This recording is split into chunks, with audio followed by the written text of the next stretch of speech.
Nanak was traveling by foot, walking from village to village, offering his teachings to people. A very compassionate and courageous man, both ways, and quite we like him because he's not one of those all the time smiling, gentle saints. He knows when to be hard, when to be soft. Real thing.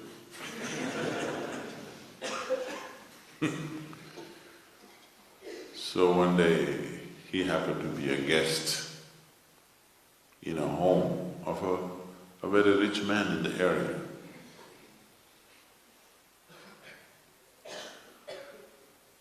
So when he was a guest in this house for a few days. When he is leaving,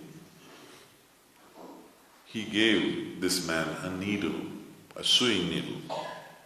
He gave this needle and said, "You keep this with you. Sometime when you see me, you can give it back to me. Till then, please keep it with you." A needle, not a golden one, just a simple needle. That man took it and kept it with him.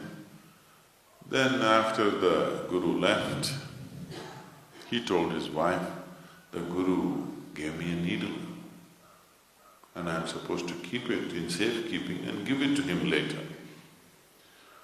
The wife, who was little wiser than him, usually they think they are, said, "You fool, why did you take a needle from a guru? If you take something from a man like him, and suppose he's an old man and if he dies and you don't get to give back this needle, what will you do? You will be in debt forever. Taking a needle from a guru, why did you take it? You should not receive anything from a man like him. What we offer is fine, never take anything from a man like him. And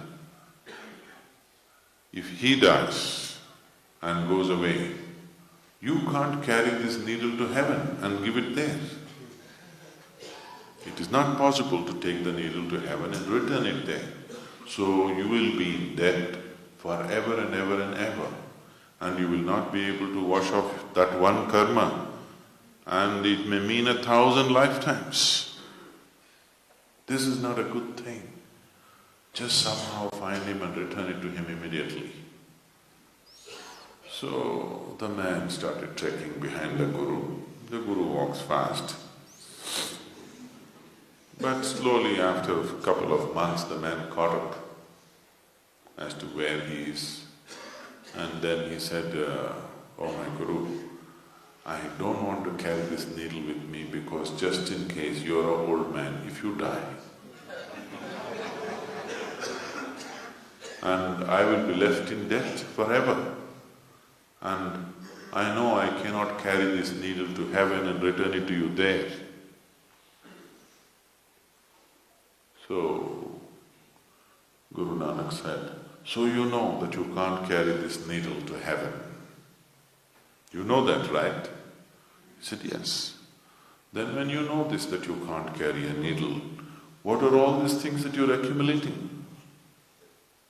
You will not be able to carry any of that. If you can't carry a needle, definitely you can't carry anything else."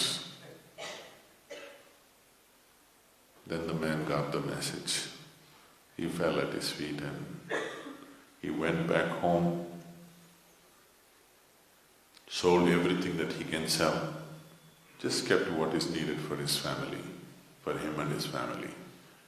And the rest, because the whole society was poverty-stricken, so he went about building whatever was needed for the well-being of the people around. All these days, people were living in poverty, he was going on accumulating. The world is a limited space. This planet is a limited resource.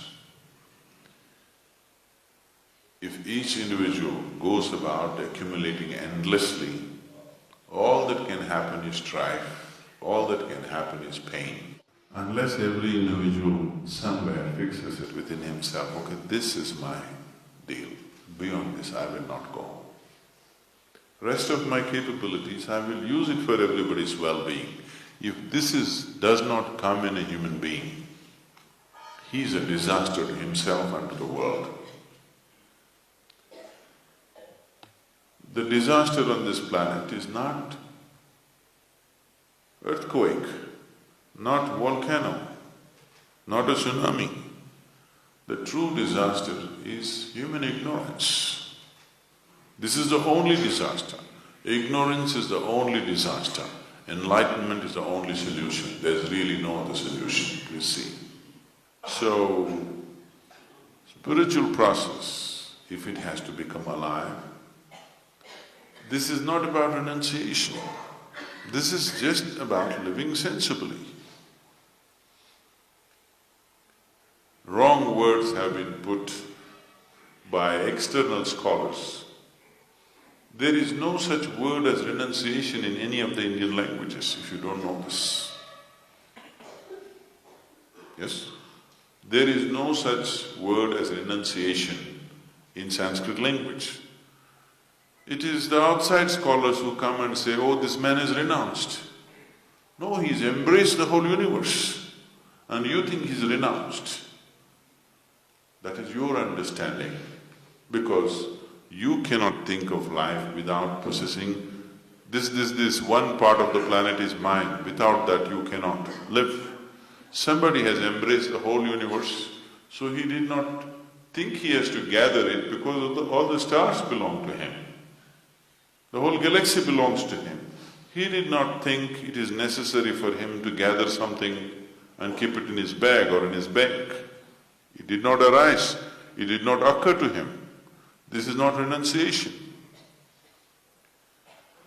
So understanding life from an inner perspective, not from an objective sense, because objectively whatever you perceive is only good enough for survival.